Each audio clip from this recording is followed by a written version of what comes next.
We are joined now by Executive Director of Defend Our Democracy, Zaakirah Vadi. A very good evening to you. Thank you so much for your time, expressing some confidence ahead of elections now that what had been deemed a threat is no longer an issue. Talk to us about that sense of comfort. Thanks for the opportunity.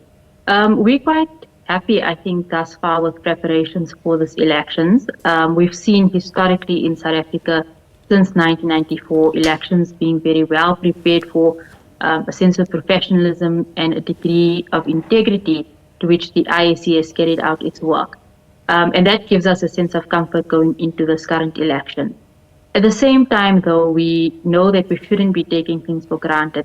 This election will be very fiercely contested, and it's really in the nature of elections that we see this kind of contestation. But as that happens or increases over time, there is a need to ensure greater credibility and transparency of the processes. And hence, I think the call for as many observers to be fielded on election day as possible in various parts of the country. Just talking a little bit on the latter part of my question was really getting a sense from you and reaction now that the Constitutional Court judgment on former President Jacob Zuma's eligibility has been resolved. What sort of comfort does that decision bring, more so as we learnt of, suggestions that there are threats coming from the MK party ahead of elections? So the first thing I think that we want to acknowledge is the clarity that the Constitutional Court provided, because we were really entering this period with a lack of clarity, especially in terms of the interpretation of that Section 41E of the Constitution. And that's really a part of the Constitution that indicates the type of individual that will be allowed to go to Parliament or become a National Assembly member, and the type of person that's not allowed. And the court has now provided clarity on that. However, court rules must be adhered to, and it has been our constant appeal to political parties, to all stakeholders, and especially those that have been part of this particular case, to ensure that that court ruling is upheld. Thus far, the indication for MK is that they have accepted the ruling. They will look at it, perhaps at challenging it at a later stage. We don't know exactly what the decisions will be in that regard. But for the moment, there seems to be an acceptance that the elections will go ahead on the current court ruling.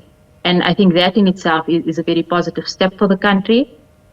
We wouldn't want to speculate on whether any political party would be planning activities of violence or if there would be perhaps unintended incidences of violence. I think that we leave to the security forces to determine. Yeah, we know that election observers play a vital role in ensuring transparent and credible polls. In your role, what will you be tasked with assessing or observing as elections take place? Well, there's a set of parameters or questions that observers will have to look out for. Important parts of that voting process is really in the morning when voting stations open. And to give you an example, observers would need to note that ballot boxes are folded up in front of everyone. Ballot boxes are transported flat, as flat cardboard boxes, and they are folded up in the presence of party agents and observers. Therefore, there are parts of the voting process that are important to note. For example, the conduct of IEC staff, that no voters are being intimidated in any way, both inside the voting station and outside. It's important to record if there are incidences of violence or, perhaps bribing of voters that one notices. And then the next important part is really the counting process, because that's where, observers have to have a presence. You see what's taking place in terms of the counting of the ballots and the transparency of that process as well. And eventually you see how those results are tallied and if they are placed in tamper-proof bags that are then transported to regional counting centers. So it's a very detailed process, but at the same time, it's not something that is too difficult. And anyone really, in this instance, the IEC said anyone with an ID number could have registered as an observer. But at the same time, nothing stops, voters themselves who may not be observers from conducting similar oversight work and sharing their experiences on social media as well. Yeah. We know that several observer missions have been sent to South Africa, like the SADC and the AU, and the EU, on the other hand, has sent in a much smaller group. Do you think that that could be interpreted perhaps as an indication that it has faith in the manner in which the IEC can run a credible election? So generally speaking, the IEC, so South Africa's electoral management body, is very well respected throughout the world. And this is really because of the, some would call them foolproof processes that have been put in place. And one of those processes include, for instance, ensuring that the results are made public to everyone at the same time. So it doesn't really matter whether you are an IEC official or whether you're president of the country or whether you're an ordinary person at home sitting and watching your TV.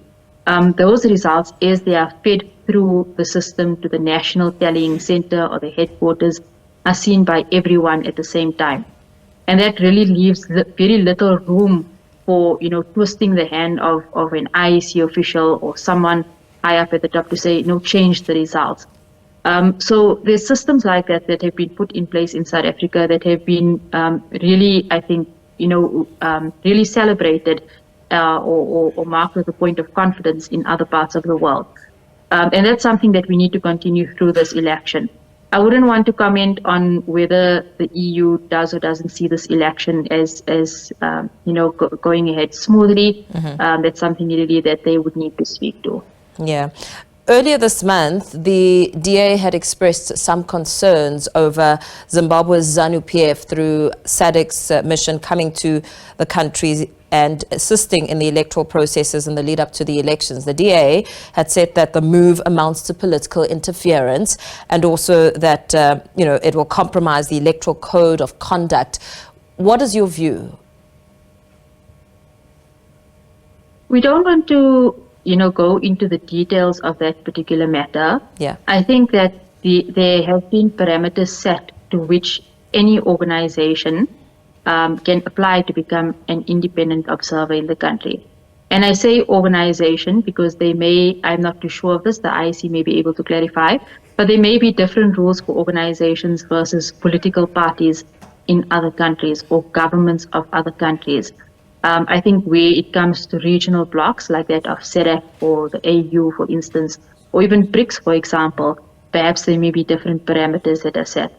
Our focus for this election is really on domestic observation. All of the groupings associated with our campaign for the Election Watch campaign are all based in South Africa.